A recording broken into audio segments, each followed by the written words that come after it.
You been to Gweedore and Donegal? See, I went there once when I was 12. Big cross-country race for the boys, and we're on the back of the minibus headed towards Derry one morning. This is big time. I mean, this is like international athletics for us, because we're racing against boys in the south. And we have this thing to do. Belfast Pride. See, two of the boys are prods, the rest is Catholics. I suppose the good people on the sidelines think that this is, great stuff. Let's get this wee team over from Belfast and all that patronising shite. Anyway, we're through the border. The boys are all singing pop tunes and all, but I'm just sat at the back of the bus looking out the window. You know where Mount Errigal is? It's a beautiful sight. See, I reckon Donegal's got to be the most beautiful place in Ireland, I reckon. Anyway, we've arrived at Gweedore. What a place. It's happened with about 200 boys, all limbering up and getting into gear.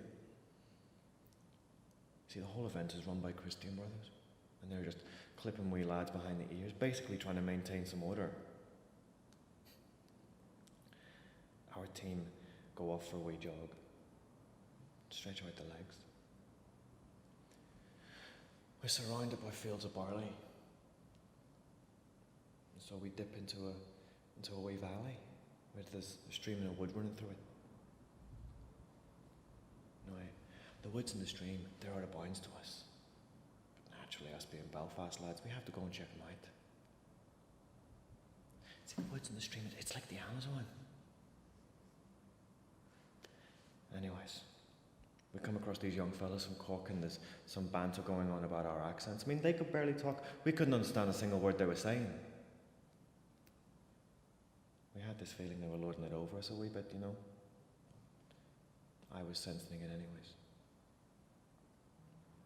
We run along. We come up with this idea to go down by the stream, go and check it out for fish. So we're down by the river.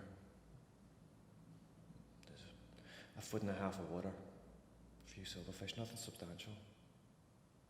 Until one of the boys calls us further down. Lying in the water is a wee foal, 4, 5 days old. He's all skin and bones, grey collar. He's got flecks of blood in his coat, from where he's cut himself in the sharp rocks down by the stream. We're just standing over him, and we can see his back leg snapped, and he's breathing, he's alive. Just about. So then this big conversation started up between the boys, who suddenly reckon, that they're one of the leaders. And they're all deliberating on what to do. Someone shouts, let's drop a wee rock on his head. I am looking at their faces, and I can see that they're either scared stiff or clueless. It's all bravado. But then this wee foal, on the ground, in real pain, and all this chit-chat going on, going nowhere. Next thing, one of the priests sees us, sees the foal, and tells us not to move and we're done for. I mean, really done for. Group of boys will always get the blame for hurting a foal. Group of Belfast boys, they'll get a hammering for it, that's for sure. So it's clear to me, in an instant, I'm down on my knees, and I take the foal's head. It's in my hands, and I put him in the water.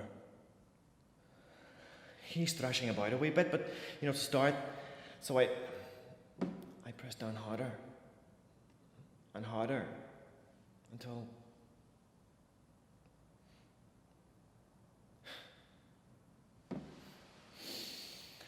he's drowned.